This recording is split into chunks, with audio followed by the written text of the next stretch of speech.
1975년 봄, 인천 남동구에 위치한 하늘원 아동복지시설 앞에 한 소녀와 소년이 나란히 서 있었다. 이경자는 11살, 동생 이민수는 8살이었다. 그날은 이들의 인생에서 가장 조용하면서도 잊을 수 없는 날이었다. 며칠 전 부모가 고속도로에서 일어난 교통사고로 세상을 떠났다. 사고는 갑작스러웠고 아이들은 남겨졌다. 친척들은 형편이 어렵다며 두 남매를 받아주지 못했고 결국 아이들은 복지시설로 보내졌다. 이경자는 자신이 무엇을 해야 할지 알고 있었다. 부모 없이 살아가는 것은 두려웠지만 더 걱정되는 건 동생 이민수였다. 아직 너무 어렸고 낯선 환경에 쉽게 무너질 수 있는 나이였다. 경자는 동생을 지키기로 결심했다. 언니로서 보호자처럼 굴었다. 단단해지려 애썼고 눈물을 참았다. 그게 동생에게 덜 무서울 것 같았기 때문이다. 하늘원에 들어가자마자 두 남매는 남녀분리 생활 규정에 따라 각기 다른 방으로 배정되었다. 경자는 받아들여야 했지만 민수는 쉽지 않았다. 동생은 혼자 자는 걸 무서워했고 익숙하지 않은 공간과 낯선 아이들 사이에서 당황해했다. 경자는 동생의 손을 꼭 잡고 말했다. 언니가 있으니까 괜찮아. 낮에는 매일 볼 수 있어. 민수는 말없이 고개를 끄덕였다. 언니의 말이 전부였고 유일한 안심이었다. 그날 밤 경자는 잠들지 못했다. 여자 아이들이 조용히 자고 있는 방에서 그녀는 이불 속에서 동생을 떠올렸다. 민수가 울고 있을까 걱정되었다. 불 꺼진 복도 끝 어딘가에서 불안에 떨고 있을 동생을 상상하며 그녀는 조용히 눈물을 삼켰다. 다음 날 아침 식당에서 다시 만난 두 사람은 서로를 꼭 안고 안심했다. 민수는 어젯밤 무서웠다고 말했다. 경자도 마찬가지였지만 그건 말하지 않았다. 대신 곧 익숙해질 거야 라고 다독였다. 그렇게 두 남매는 하늘원에서의 생활을 시작했다. 처음에는 모든 것이 어색했다. 식사 시간, 놀이 시간, 공부 시간까지 정해져 있는 하루하루는 자유롭지 않았고 서로 다른 공간에서 자는 것도 여전히 불편했다. 그러나 경자는 시간을 쪼개 동생을 챙겼다. 식사 때는 일부러 민수 옆에 앉았고 잠자기 전엔 몰래 동생의 방 앞에 가서 인사를 건넸다. 민수가 힘들어할 때는 조용히 말을 걸어주고 조그만 간식이라도 챙겨줬다. 그 작은 정성과 관심이 민수에게는 전부였다. 몇 달이 지나며 두 남매는 하늘원의 생활에 익숙해졌다. 다른 아이들과도 조금씩 어울리게 되었고 규칙적인 하루 속에서 안정감을 찾아갔다. 그러나 경자는 늘 한 발 뒤에서 동생을 지켜보았다. 민수가 적응하는 걸 보며 안도하면서도 마음 한구석엔 언제 무슨 일이 생길지 모른다는 불안감이 있었다. 이 경자는 여전히 동생에게 부모의 빈자리를 채워주고 싶었다.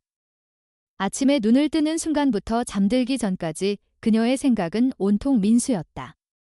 학교 숙제를 봐주고 작은 상처라도 생기면 걱정했다. 누구보다 먼저 알아채고 도와주려 애썼다.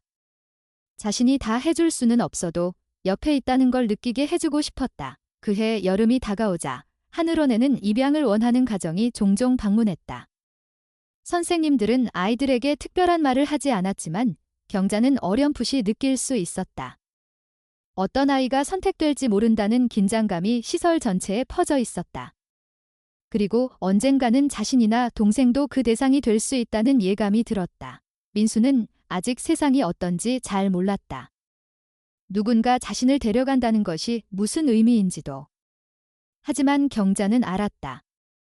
입양은 기회일 수도 있지만 동시에 헤어짐이기도 했다. 게다가 둘 다 함께 입양될 수 있는 확률은 희박했다. 그런 일은 드물었고 대부분은 한 명만 선택되었다. 경자는 더 많이 웃으려고 노력했다. 동생이 불안해하지 않도록. 더 자주 말을 걸었고 더 오래 곁에 있으려 했다. 그럴수록 마음은 무거워졌다. 혹시라도 어느 날 갑자기 민수가 떠나야 한다면 자신은 아무 말도 하지 못하고 남겨질지도 모른다는 두려움이 깊어졌다. 하지만 그럼에도 불구하고 그녀는 매일 똑같이 말했다. 괜찮아. 언니가 있잖아. 그 말은 민수를 위한 말이기도 했지만 동시에 스스로를 지탱해주는 말이기도 했다.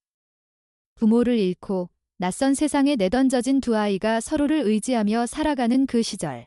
경자의 존재는 민수의 희망이었고 민수는 경자의 이유였다. 하늘원에서의 계절이 바뀌는 동안 아이들의 얼굴도 조금씩 변해갔다. 웃는 날이 늘었고 울음은 줄어들었다. 그러나 경자의 마음속에는 아직 꺼지지 않는 불안이 남아 있었다. 그 불안은 예고 없는 변화에 대한 직감이었고 그것은 멀지 않아 현실이 된다. 그해 여름 어느 날 하늘원 원장실 앞에서 낯선 부부가 앉아 있었다. 30대 초반으로 보이는 단정한 부부였고 두 사람은 원장과 조용히 대화를 나누고 있었다. 이민수라는 이름이 그 사이에서 언급되었다. 이경자는 우연히 그 장면을 목격했고 순간적으로 가슴이 철렁 내려앉았다. 무엇을 의미하는지 너무나도 잘 알았다. 입양. 그것은 헤어짐이었다. 민수는 아무것도 모르고 있었다. 원장은 조심스럽게 민수를 불렀고 경자도 따라갔다. 복도에서 멈춘 채 원장실 안에서 들려오는 목소리를 들었다. 이 아이를 가족으로 맞이하고 싶습니다. 부부의 목소리는 차분했지만 경자에게는 날카롭게 들렸다. 그녀는 더 이상 참을 수 없었다. 문을 열고 들어갔다. 원장이 놀란 표정으로 그녀를 바라보았다. 경자야, 왜 들어왔니? 경자는 숨을 고르지도 못한 채 물었다. 민수 입양 가요. 원장은 고개를 끄덕였다. 그래. 좋은 분들이시고 민수에게는 좋은 기회란다. 경자는 부부를 바라보았다. 두 사람은 그녀를 향해 미안한 듯 고개를 숙였다. 경자는 애원하듯 말했다. 저도 같이 데려가 주세요. 동생 잘 챙겨요. 말도 잘 듣게 할게요. 하지만 그들은 난처한 표정을 지으며 말했다. 죄송해요. 저희는 형편상 한 명만. 그 말은 경자에게 찬물을 끼얹는 듯 했다. 경자는 무릎을 꿇었다. 그 모습에 원장이 급히 일으키려 했지만 그녀는 움직이지 않았다. 제발요. 동생이랑 떨어지면 그녀는 말을 잇지 못했다. 그 순간 민수가 방으로 들어왔다. 아무것도 모른 채 자리에 있는 경자를 보고 깜짝 놀랐다.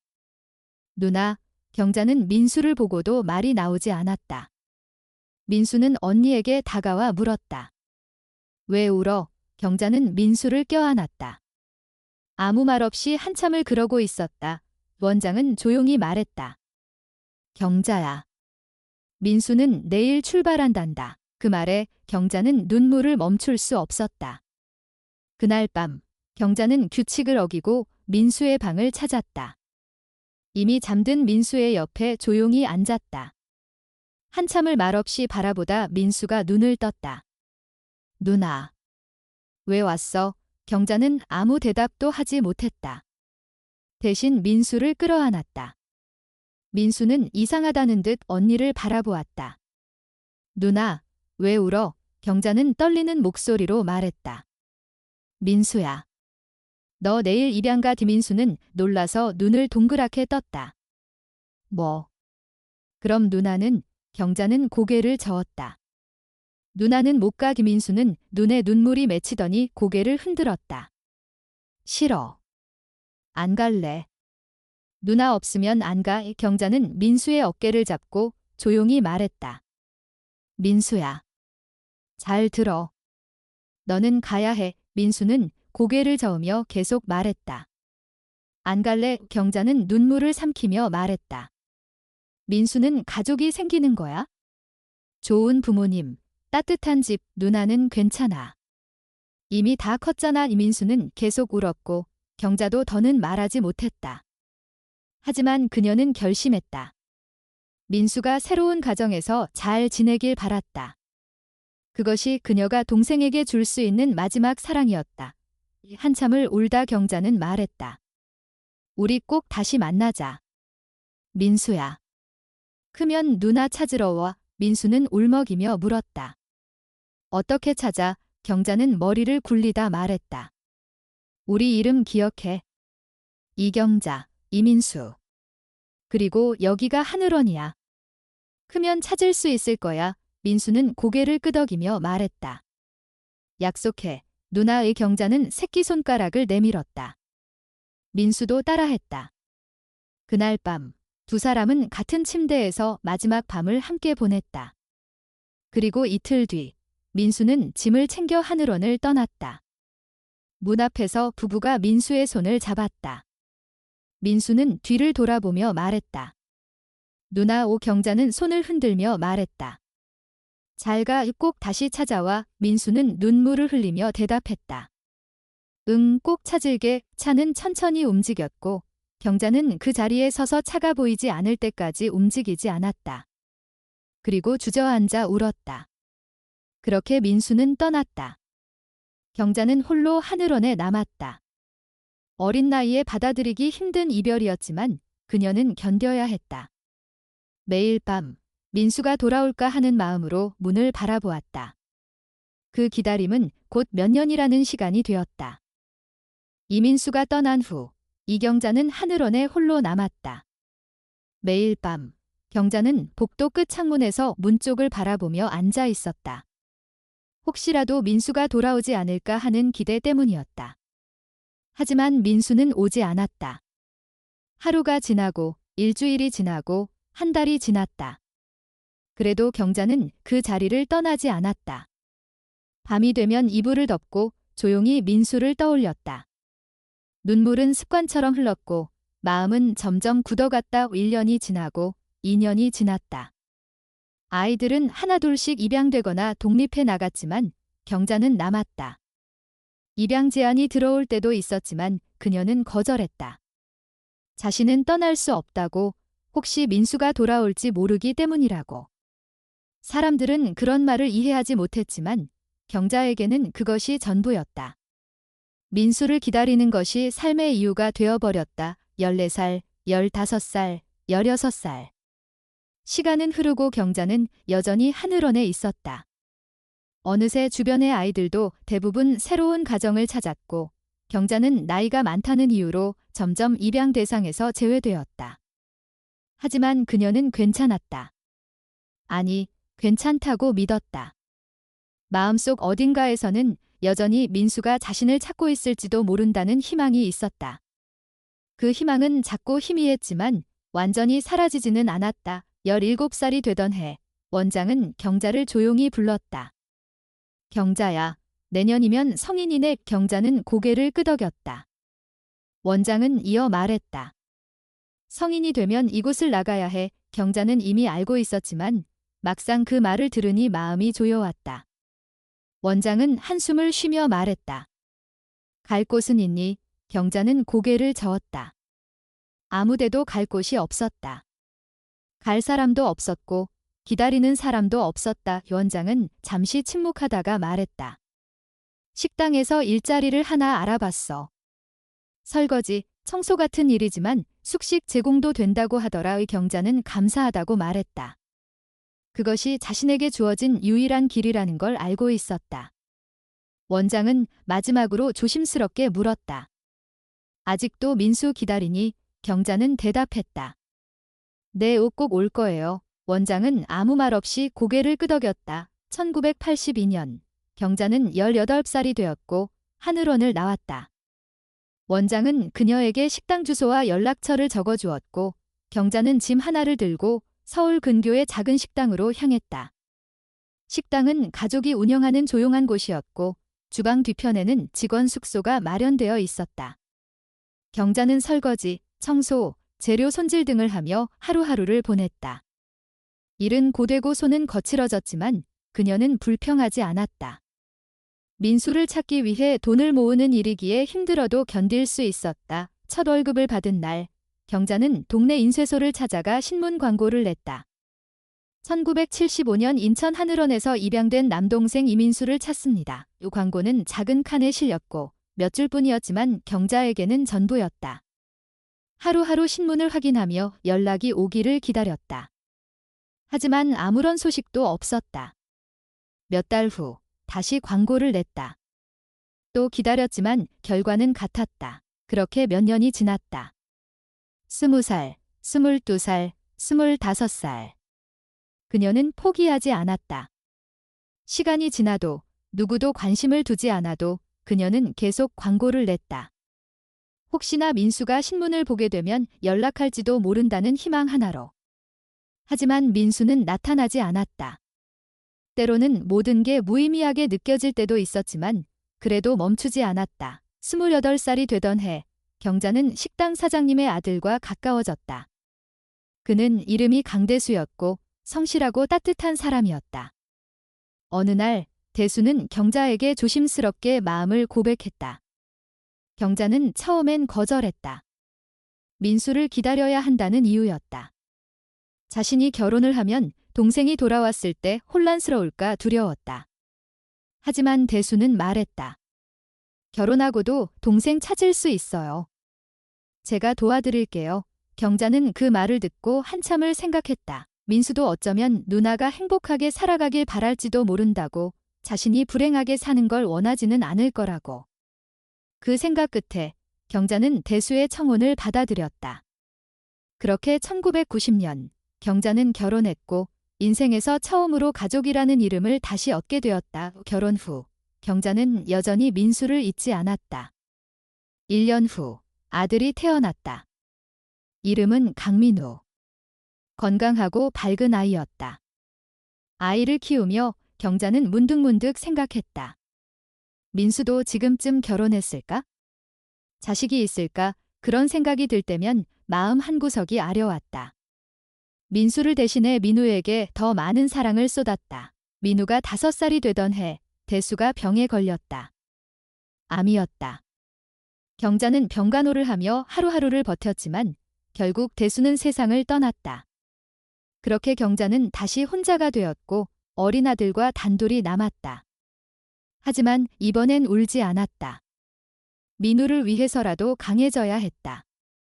그녀는 다시 식당으로 돌아갔고 이번에는 주방장으로 일하며 민우를 키웠다. 민우가 자라면서 어느 날 물었다. 엄마, 우리는 친척 없어. 경자는 대답했다. 엄마는 고아원에서 자랐단다. 김민우는 놀라며 되물었다. 고아원이요? 경자는 고개를 끄덕이며 말했다. 응, 그런데 엄마에게는 동생이 있었어. 민우는 호기심 어린 눈으로 물었다. 지금은요? 경자는 눈물을 삼키며 말했다. 찾고 있어? 아직 못 찾았어. 그날 밤 경자는 민수의 이름을 종이에 적었다. 한참을 바라보다가 조용히 말했다. 민수야, 누나는 아직도 기다리고 있어? 이민수는 대전에서 성장했다. 입양된 후 새 부모님은 부족함 없이 잘해줬다. 아버지는 중학교 교사였고 어머니는 지역보건소 간호사였다. 집은 작지만 따뜻했고 두 사람은 진심으로 민수를 사랑했다. 학교에 다니고 친구들과 어울리고 주말에는 가족 나들이도 자주 다녔다. 겉보기에는 부족함 없는 생활이었다. 하지만 마음 한구석엔 늘 공허함이 남아 있었다. 이름도 생김새도 낯선 가족 속에서 어린 시절 기억은 선명하게 떠올랐다. 누나와 함께했던 하늘원의 기억, 마지막 약속, 그리고 그날의 울음. 아무도 묻지 않았고 민수도 꺼내지 않았다. 하지만 누나의 얼굴과 이름은 단 한 번도 흐릿해진 적이 없었다. 10살이 되던 해, 민수는 용기를 내어 양부모에게 물었다. 혹시 고아원에 있을 때 누나가 있었어요? 찾아볼 수 있을까요? 아버지는 당황한 듯 웃으며 말했다. 민수야, 지금은 조금 어려울 것 같구나. 어머니도 조용히 고개를 저었다. 지금 가정을 지키는 게 먼저야. 이민수는 더 묻지 않았다.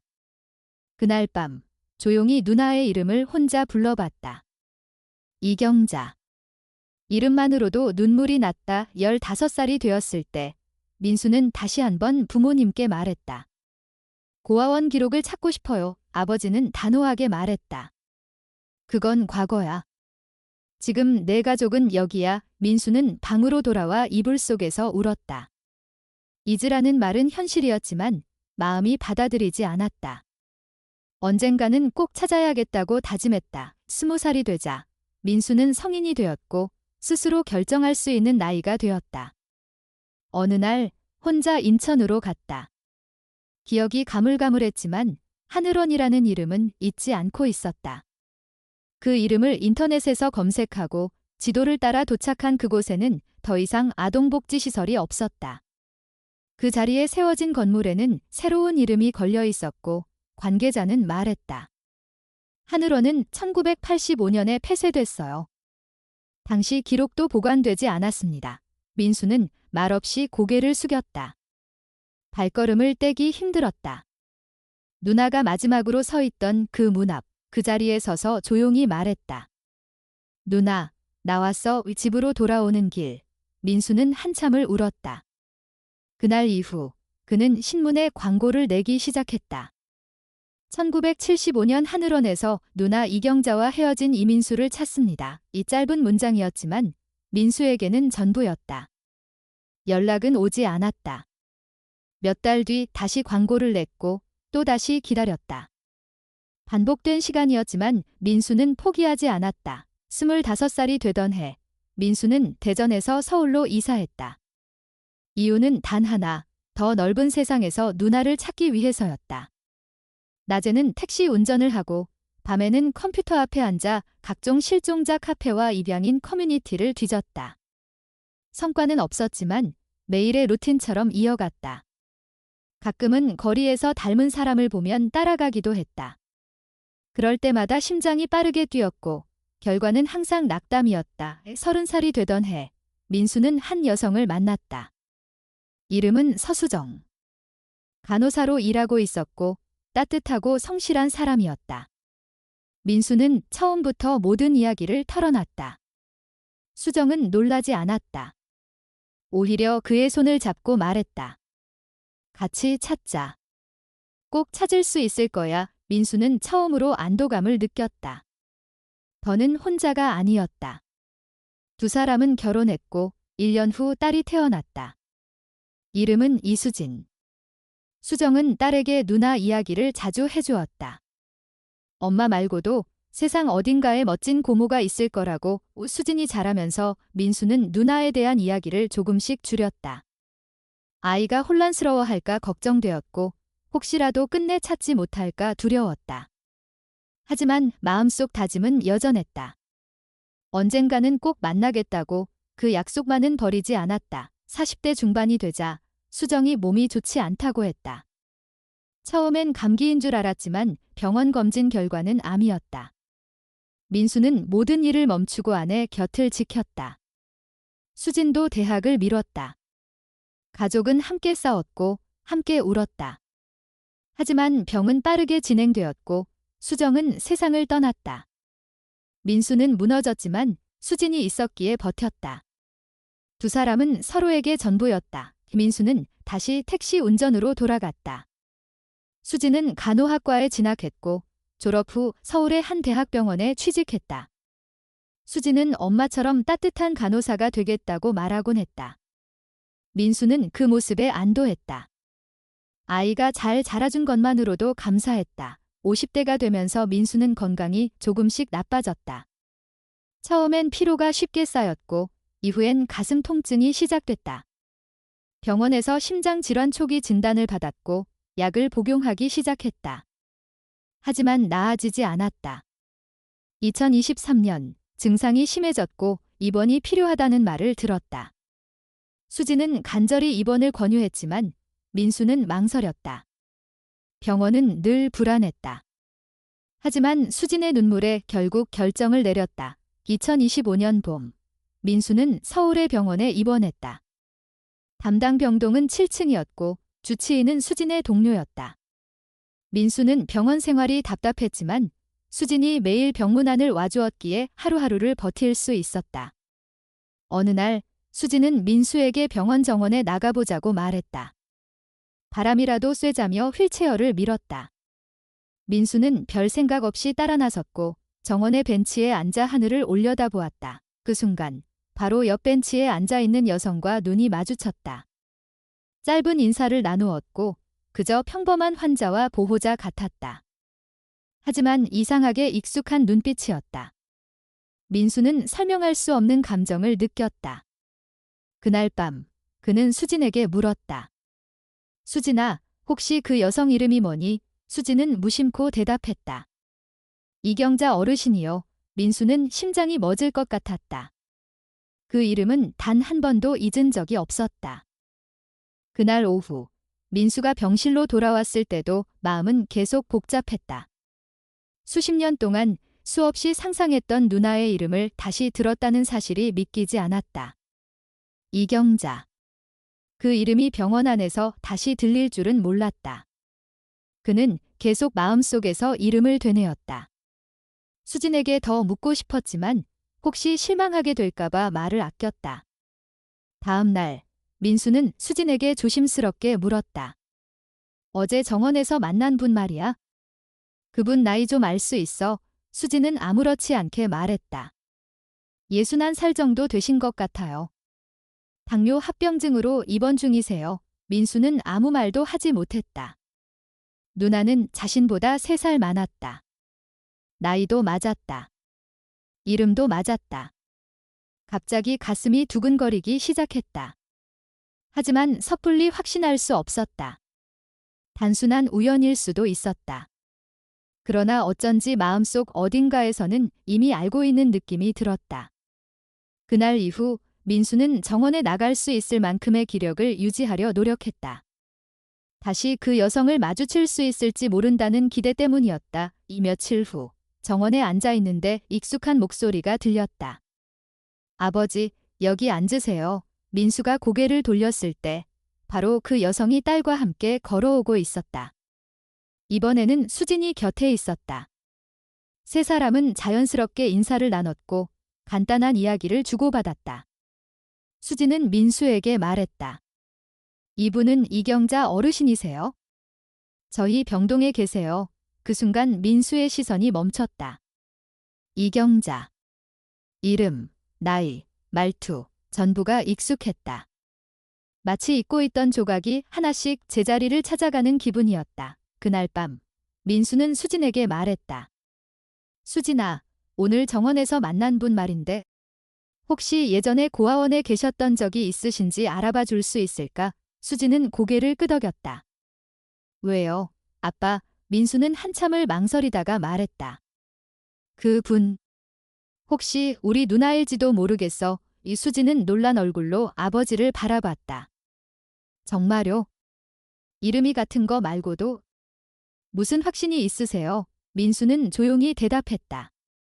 느낌이 그래? 진짜? 그럴지도 몰라의 다음 날 수진은 병동에서 조심스럽게 이경자에게 물었다. 어머님, 예전에 혹시 인천에 있는 하늘원이라는 시설에 계셨던 적 있으세요? 이경자는 갑작스러운 질문에 놀랐지만 곧 눈빛이 바뀌었다. 왜 그런 걸 물어요? 수진은 잠시 머뭇거리다 말했다. 저희 아버지도 그곳에 계셨던 적이 있어요. 1975년에 이경자의 손이 떨리기 시작했다. 민수요. 수진은 눈이 커졌다. 네. 이민수요. 그 순간 이경자는 침대에서 몸을 일으킬 뻔했다. 손을 입에 가져가며 눈을 크게 떴다. 민수. 이민수. 정말 그녀는 숨을 들이쉬며 계속해서 되뇌었다. 수진은 당황해서 이경자의 손을 잡았다. 괜찮으세요? 정말 맞는 거예요. 이경자는 고개를 천천히 끄덕였다. 나는 이경자예요.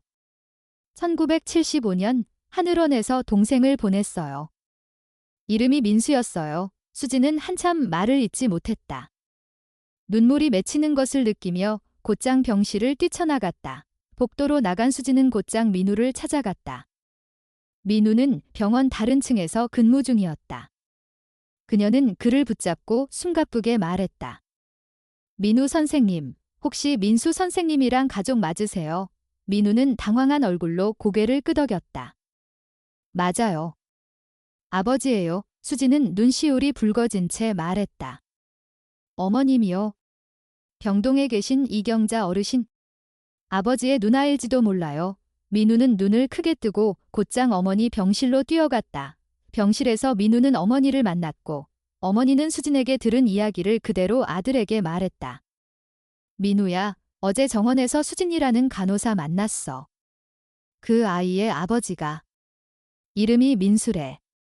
1975년 하늘원 8살에 다 맞아 민우는 믿을 수 없다는 듯 고개를 저으며 말했다.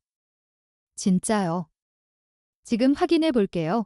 민우는 수진과 함께 다시 7층 병동으로 향했다. 민수의 병실 문 앞에 도착했을 때 수진은 이미 울고 있었다. 민우가 노크하고 들어갔고 민수는 두 사람을 보고 고개를 들었다. 민우는 떨리는 목소리로 말했다. 삼촌, 맞으시죠? 이경자. 그 이름 기억하시죠? 민수는 아무 말 없이 고개를 끄덕였다. 수진이 뒤따라 말했다. 지금 어머님이 이경자 어르신 맞으세요. 그 말을 듣는 순간 민수는 손으로 얼굴을 감싸고 고개를 숙였다. 몸이 떨렸고 숨이 가빠졌다. 한참을 그대로 있다가 민수는 말했다. 지금 데려다줘. 지금 당장. 민우와 수진은 휠체어를 준비했고 민수를 데리고 5층 병실로 향했다. 문을 열자 이경자가 침대에 앉아 있었다. 그녀의 눈도 붉게 물들어 있었다. 두 사람의 시선이 마주쳤다. 시간은 멈춘 듯 조용했고 어떤 말도 필요하지 않았다. 눈빛만으로도 서로를 알아보았다. 50년 만의 재회. 이름조차 부르기 전에 두 사람은 이미 눈물을 흘리고 있었다. 문이 열리고 휠체어를 탄 이민수가 천천히 병실 안으로 들어왔다. 이경자는 침대에 앉아 조용히 그를 바라보았다.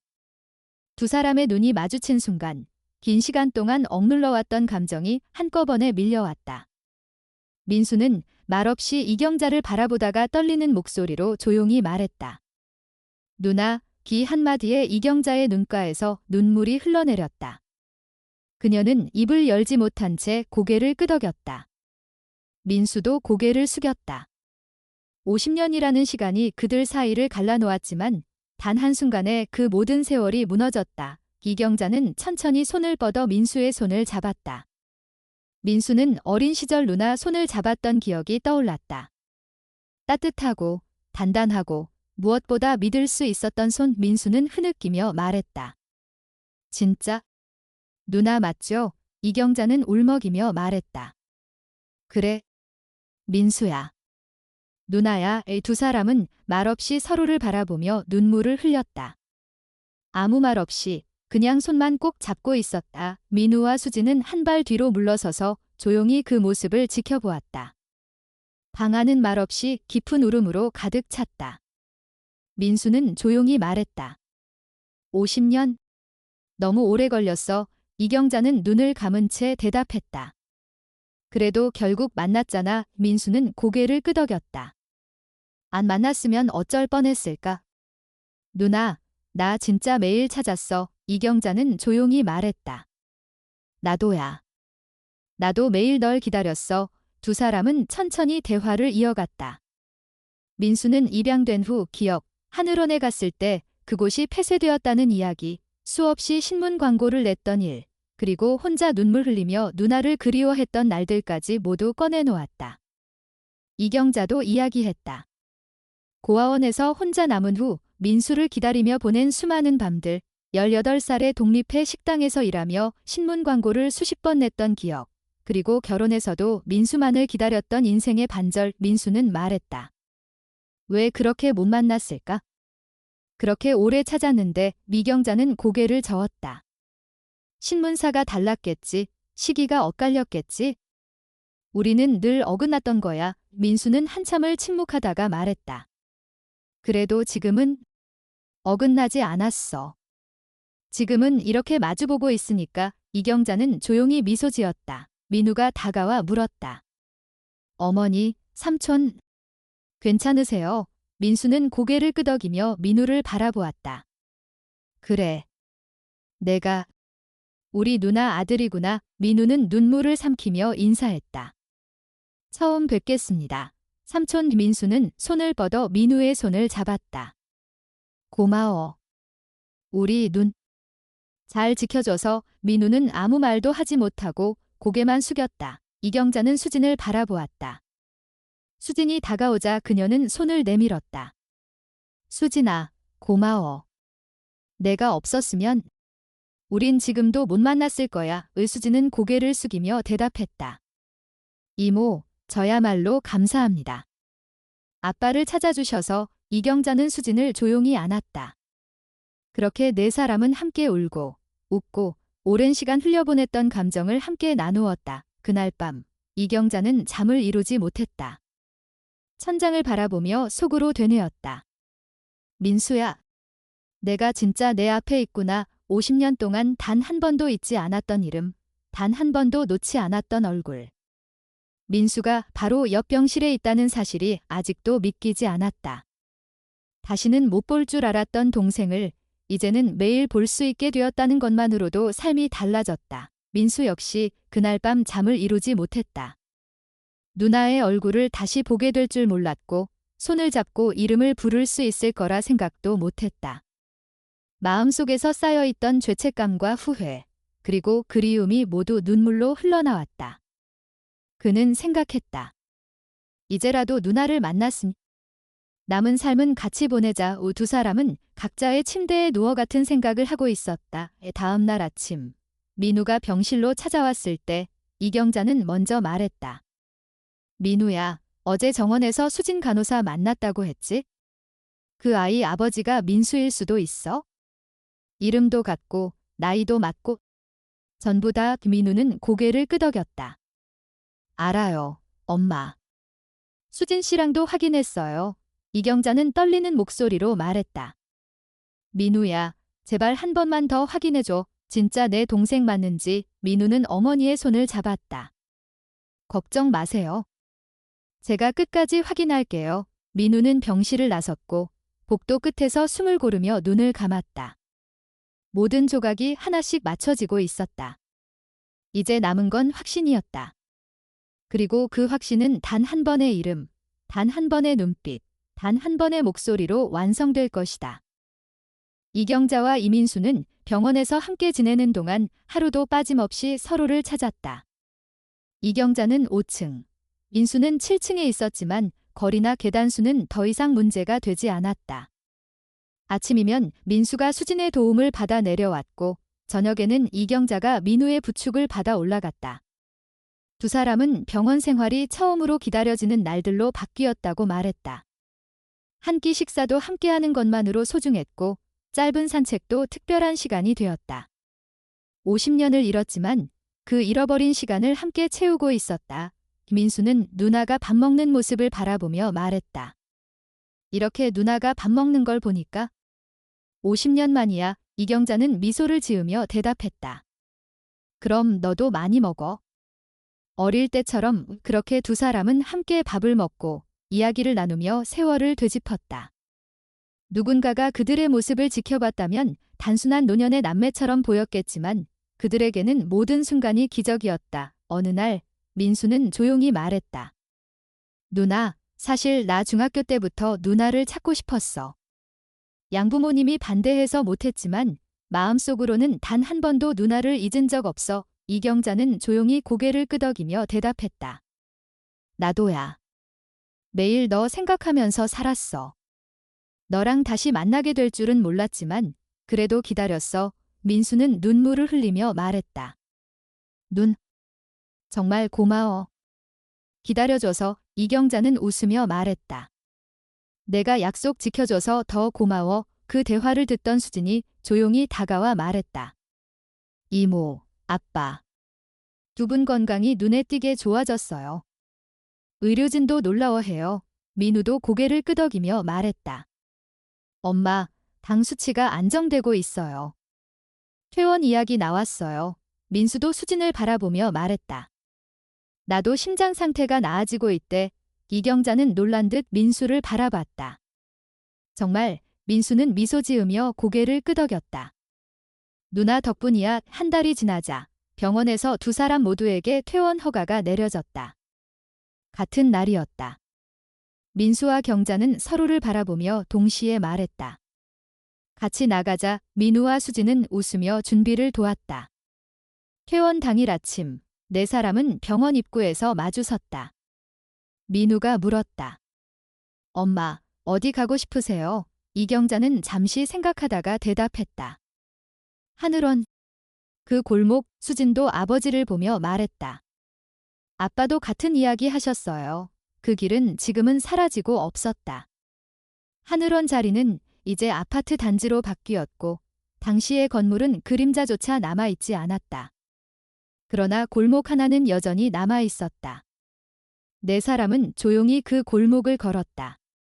이경자가 말했다. 여기야. 민수랑 마지막으로 손잡았던 곳. 우민수는 고개를 끄덕이며 대답했다. 맞아. 누나가 손 흔들던 모습이 아직도 생생해. 두 사람은 골목 한복판에 멈춰섰다. 민수가 말했다. 그날 누나 말이 계속 생각났어. 꼭 다시 만나자고. 이경자는 눈물을 흘리며 말했다. 나도 그 말만 믿고 살았어. 민우는 조용히 다가가 말했다. 이제 집에 가요. 이경자는 민수를 바라보며 말했다. 민수야, 우리 집에 갈래? 민수는 웃으며 대답했다. 그래. 50년 만에 누나 집 가는 거네. 그날 오후 네 사람은 마포에 있는 이경자의 집으로 향했다. 작지만 따뜻한 집이었다. 민우와 수진이 주방을 도왔고 이경자는 정성껏 밥상을 차렸다. 민수가 식탁 앞에 앉아 말했다. 누나 밥 50년 만에 먹는다. 이경자는 눈물을 닦으며 말했다. 그래, 민수야. 많이 먹어. 그날 저녁 네 사람은 함께 웃고 울며 밥을 먹었다. 50년 만에 완성된 가족의 첫 식사였다. 식사를 마친 후 민수가 말했다. 누나, 우리 자주 보자. 이경자는 대답했다. 당연하지. 매일 볼 거야. 민수가 말했다. 내가 누나 집에 자주 올게. 이경자가 말했다. 나도 내 집에 갈게. 두 사람은 마주보며 웃었다. 수진이 말했다. 그럼 일주일에 5번. 민우가 말했다. 일주일 내내 해도 되죠. 모두 웃었다. 민수가 조용히 말했다. 누나, 사진 찍자. 수진이 휴대폰을 꺼냈고 네 사람은 소파 앞에 모였다. 이경자와 민수가 가운데에 앉고 민우와 수진이 뒤에 섰다. 셔터가 눌렸고 화면 속 네 사람은 웃고 있었다. 민수가 말했다. 이 사진 인화해서 액자에 넣자. 이경자는 고개를 끄덕였다. 좋은 생각이야. 그날 저녁 민수는 집으로 돌아가기 전 현관 앞에서 말했다. 누나, 내일 또 올게. 이경자는 대답했다. 기다릴게. 꼭 와. 민수는 문을 나서기 전 이경자의 손을 잡고 말했다. 후회하지 않아. 이경자는 잠시 생각하다가 말했다. 후회해. 50년은 너무 긴 시간이잖아. 근데 이제라도 만났잖아. 민수가 울며 웃었다. 그래, 누나. 이제라도 만났지. 이경자는 고개를 끄덕이며 말했다. 남은 시간 같이 보내자. 민수가 대답했다. 매일 보자. 문이 닫히고 이경자는 문 앞에 한참 서 있었다. 그날 밤 그녀는 50년 만에 가장 깊은 잠을 잤다. 이민수는 약속을 지켰다.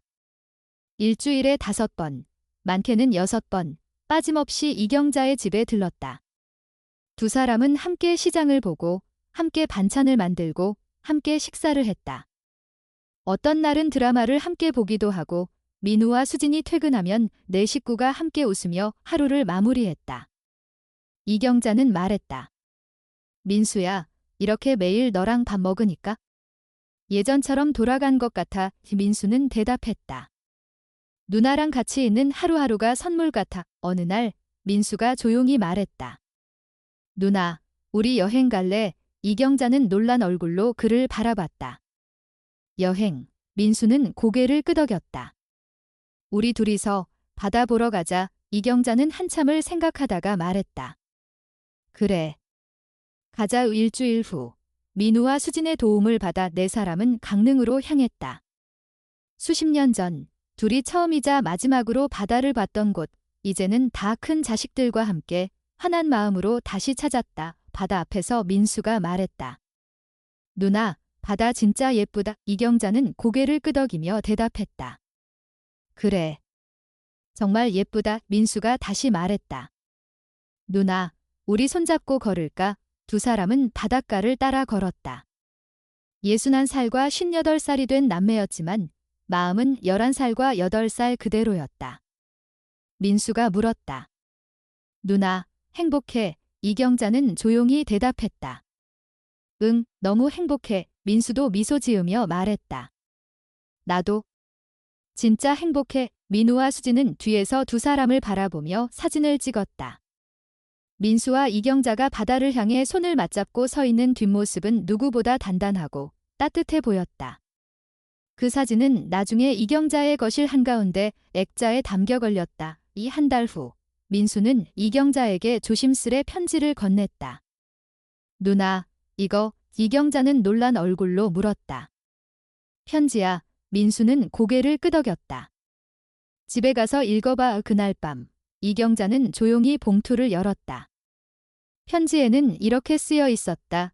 별표 누나에게 별표 50년을 기다렸습니다. 50년을 찾았습니다. 그리고 결국 만났습니다. 누나, 고맙습니다. 포기하지 않고 기다려줘서 별표 이제 매일 누나를 봅니다. 매일 누나라고 부릅니다. 그걸로 충분합니다. 다시는 어긋나지 않도록 매일 누나를 찾아가겠습니다. 50년은 돌아오지 않지만 남은 시간은 함께 할 겁니다. 사랑합니다. 누나. 별표 민수가 이 별표 이경자는 편지를 읽으며 조용히 눈물을 흘렸다. 그리고 다음 날 민수에게 편지를 썼다. 민수가 집에 돌아가고 나서야 그녀는 봉투를 그의 손에 쥐어주며 말했다. 읽어봐. 꼭. 민수는 집에 돌아와 편지를 펼쳤다. 그 안에는 익숙한 손글씨가 적혀 있었다. 별표 민수야. 별표 나도 50년을 기다렸어. 50년을 찾았어. 그리고 널 만났어. 고마워.